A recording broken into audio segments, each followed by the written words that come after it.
பெரும்பாலும் மீன் கலண்டு போயிடுன்னு பிரியாணி செய்ய யோசிப்பாங்க. சுலபமான முறையில கையிலேயே மசாலா அரைச்சு அதை மீனோட சேர்த்து பொரிச்சு மண் சட்டியிலேயே சுவையான மீன் பிரியாணிய செய்ய முடியும்.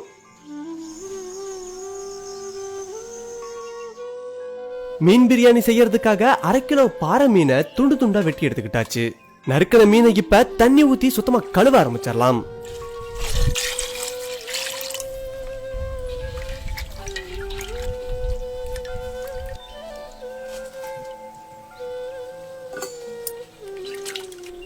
மீனை சுத்தமா கழுவி எடுத்துட்டு மீனை பொரிக்கிறதுக்காக மசாலாக்களை தயார் பண்ண ஆரம்பிச்சிடலாம். இந்த அளவுக்கு சின்ன பட்டை, 6 கிராம்பு, 1/2 தேக்கரண்டி சோம்பு, 1/2 தேக்கரண்டி சீரகம். இது போலவே இஞ்சி பூண்டையும் வர கொத்தமல்லியையும் அரைச்சு எடுத்துக்கிட்டாச்சு. இப்ப கழுவி எடுத்த மீன் கூட 1 தேக்கரண்டி அரைச்ச இஞ்சி பூண்டு, காரத்துக்கு ஏத்த மாதிரி அம்மில அரைச்ச வரமிளகாய், பட்டை லவங்க மசால், வர கொத்தமல்லி, கொஞ்சம் மஞ்சள், உப்பு. இந்த மசாலாக்களை இப்ப மீனோட ஒட்டுற மாதிரி நல்லா கலக்கி விட்டுறலாம்.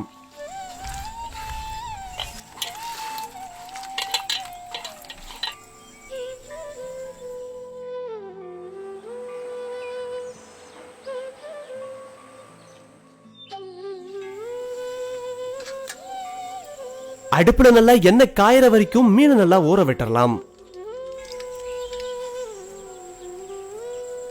இப்ப மசாலால ஊற வச்ச மீனை நல்லா பொரிச்சு எடுத்துக்கலாம்.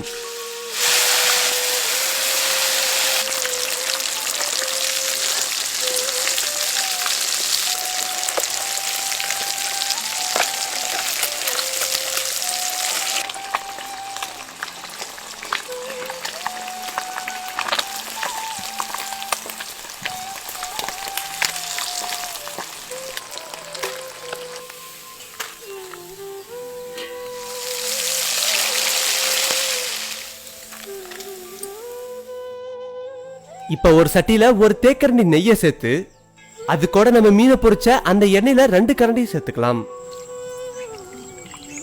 4 லவங்கப்பூ, 4 ஏலக்காய், 1 பட்டை, 1/2 தேக்கரண்டி சோம்பு, 1 அனாசி பூ சேர்த்துட்டு 1/4 கிலோ பெரிய வெங்காயத்தை துண்டு துண்டா நறுக்கி சேர்த்துக்கலாம். வெங்காயத்து கூட இப்ப கொஞ்சம் உப்பு சேர்த்துக்கலாம். வெங்காயம் இப்ப நல்லா வதங்கிடுச்சு. இப்ப 1 தேக்கரண்டி அரைச்ச இஞ்சி பூண்டை சேர்த்துக்கலாம். இப்ப நம்ம சேர்த்துக்கிட்ட இஞ்சி பூண்டுல பச்சை வாசம் போற வரைக்கும் நல்லா வதக்கணும். இப்ப 2 தக்காளிய துண்டு துண்டா நறுக்கி சேர்த்துக்கலாம். இப்ப தக்காளி நல்லா வதங்கினதும் அரைச்ச வரமிளகாயை சேர்த்துக்கலாம். அடுத்து 1 கைப்பிடி அளவு புதினா, கொத்தமல்லி 2யும் சேர்த்து நல்லா வதக்கிடலாம். அடுத்து 1 கப் தயிர் சேர்த்து மசாலாவை நல்லா கட்டியா வதக்கிடலாம்.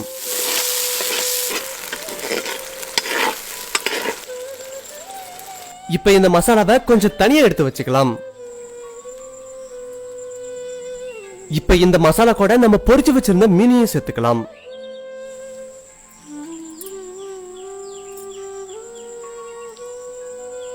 இப்ப அரிசியை வேக வைக்கிறதுக்காக ஒரு பானையில தண்ணிய வச்சு அதுல 5 ஏலக்காய், 1 அனாசி பூ, 3 லவங்கப்பூ, 1 பட்டை, 1/2 தேக்கரண்டி சீரகம், கொஞ்சம் புதினா கொத்தமல்லி, 1 தேக்கரண்டி அரைச்ச இஞ்சி பூண்டு, 1 காஞ்ச ரோஜா பூ, அது கூட கொஞ்சம் உப்பையும் சேர்த்துக்கலாம்.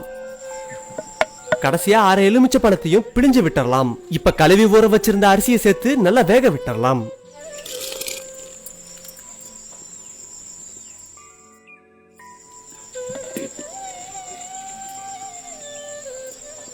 நம்ம சேர்த்துக்கிட்ட அரிசி 80% வெந்துருச்சு. இப்ப இதுல இருக்க தண்ணிய தனியா வடிச்சிடலாம். இப்ப வடிச்செடுத்த இந்த அரிசிய மீன் மசாலாவோட அடுக்கடுக்கா சேர்த்துக்கலாம்.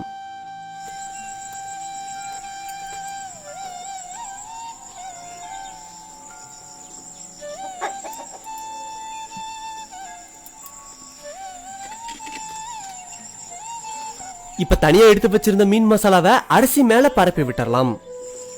இப்ப மீனோட வாசம் வரதுக்காக மீன் பொரிச்ச எண்ணெயை 2 கரண்டி சேர்த்துக்கலாம்.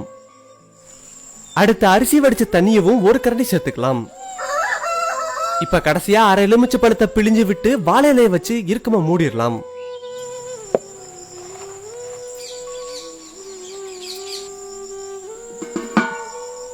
சரியா 10 நிமிஷம் இதை அப்படியே விட்டுறலாம்.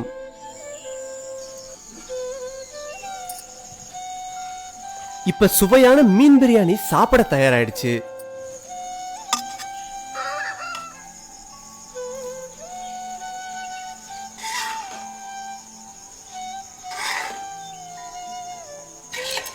இப்படி மண் சட்டியில செஞ்ச மீன் பிரியாணி சாப்பிட அவ்வளவு அருமையா இருந்துச்சு.